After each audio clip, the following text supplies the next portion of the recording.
दीदी आ गई।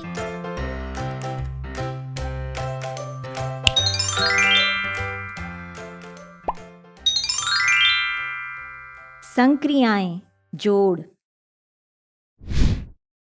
इस वीडियो में 5, 6 और 7 अंकों वाली संख्याओं का जोड़ और जोड़ से संबंधित इबारती प्रश्न हल करना। टीचर्स 4 अंकीय संख्याओं का हासिल के साथ जोड़ का अच्छी तरह से अभ्यास करवा लेने के बाद ही बच्चों को बड़ी संख्याओं का जोड़ कराना चाहिए। बच्चों, यहाँ एक सवाल दिया गया है। चलिए इसे जल्दी से हल करके दिखाइए। आपके पास बस 10 सेकंड का समय है।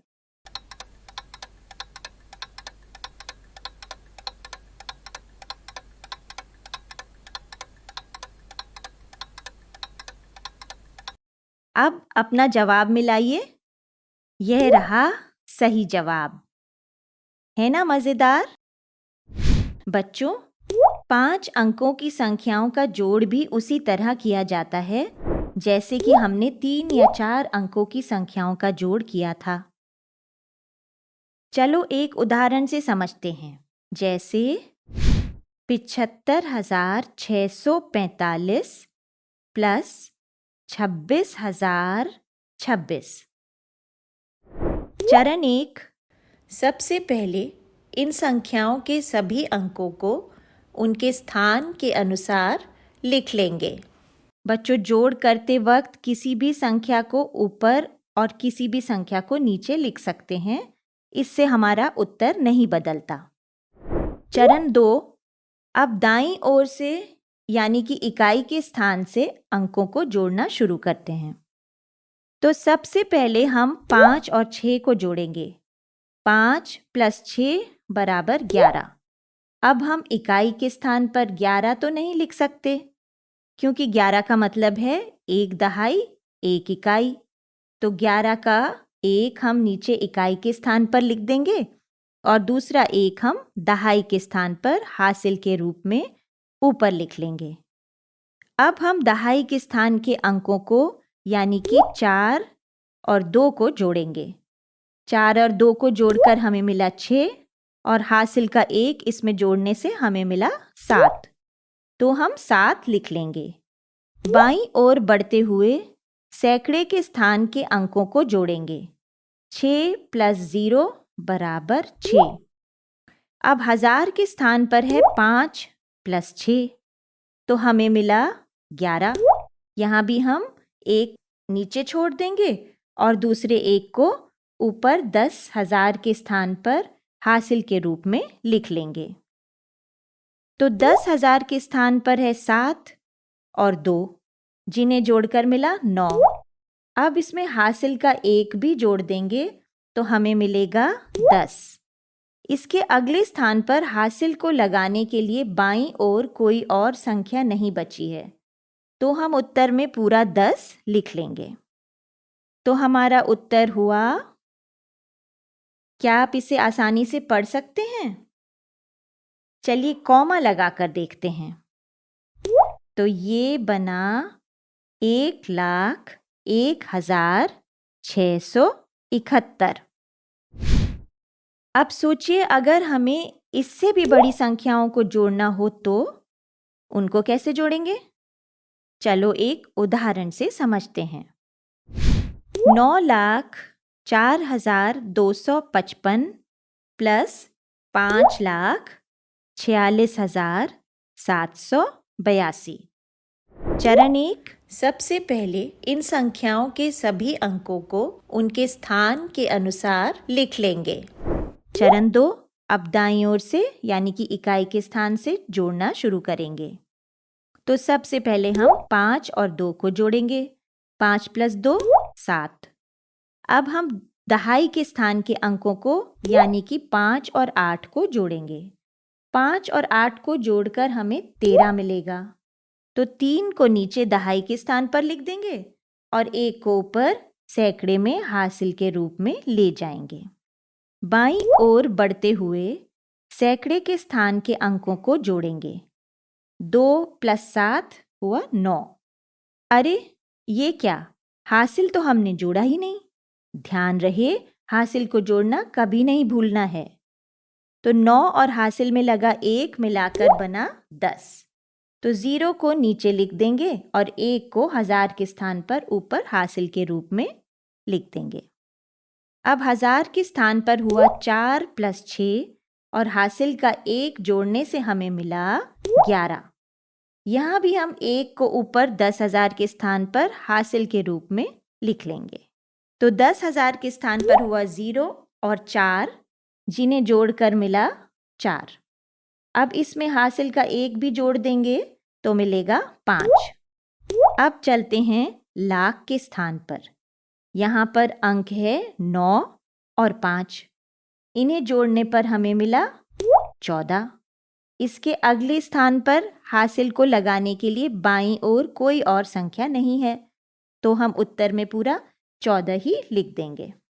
तो 9,04,255 जमा 5,46,782 हुआ 14,51,037। अब चलो एक और उदाहरण लेते हैं।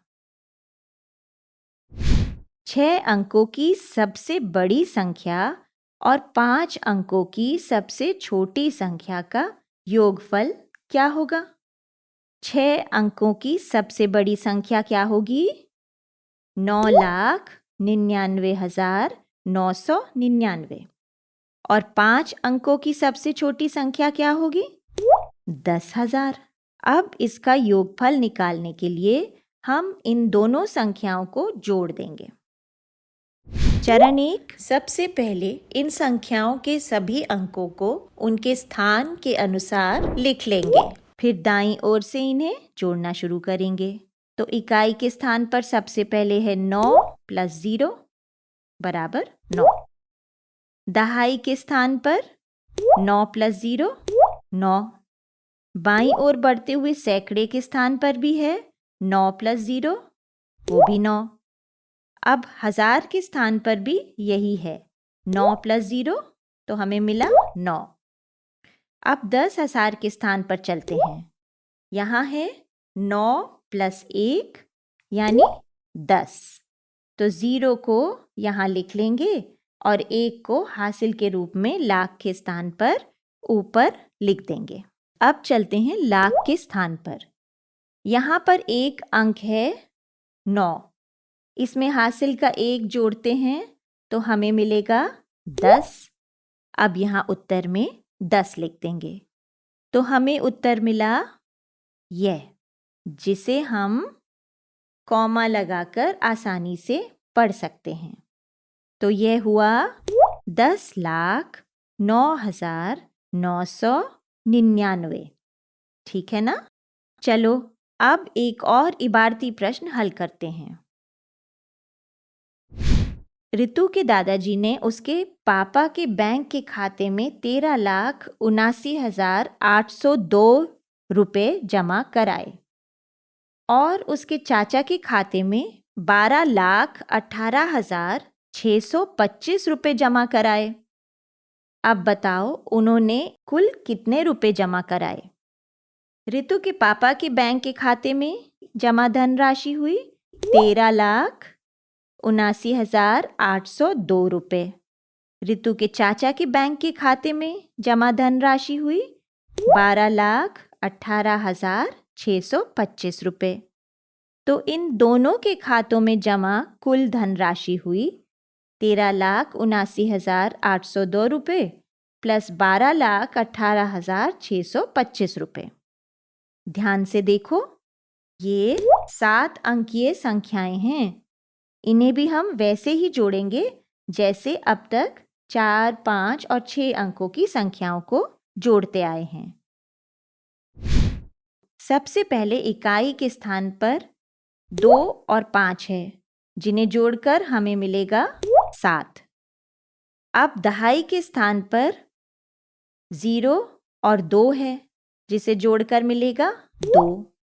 सैकड़े के स्थान पर 8 और 6 को जोड़ने से हमें मिला 14। 14 का 4 यहाँ लिख लेंगे और 1 को अगले स्थान पर यानी 1000 के स्थान पर हासिल के रूप में लिख लेंगे। 1000 के स्थान पर 9 + 8 और हासिल का 1 जोड़ने से हमें मिला 18। 18 का 8 यहाँ लिख देंगे और 1 हासिल के रूप में अगले स्थान में ले जाएंगे।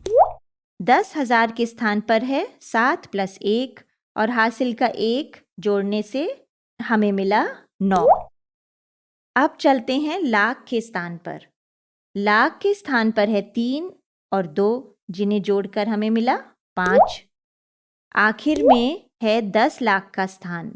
यहाँ पर 1 और 1 जोड़ने से हमें मिला 2।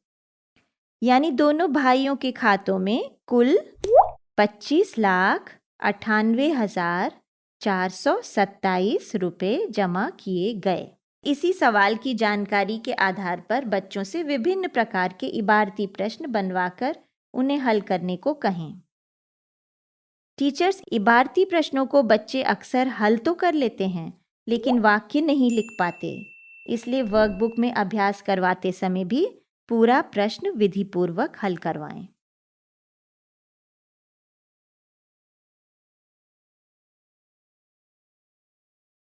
बच्चों, अब मैं जाती हूँ, कल फिर मिलने आती हूँ।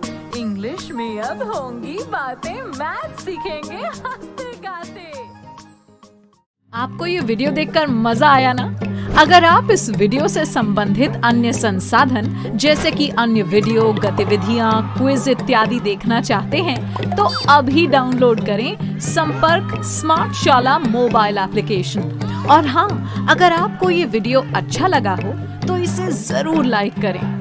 और भी नए नए वीडियोस देखने के लिए सब्सक्राइब बटन पर क्लिक करना न भूलें। मिलते हैं बहुत जल्द YouTube और संपर्क स्मार्ट शाला ऐप पर।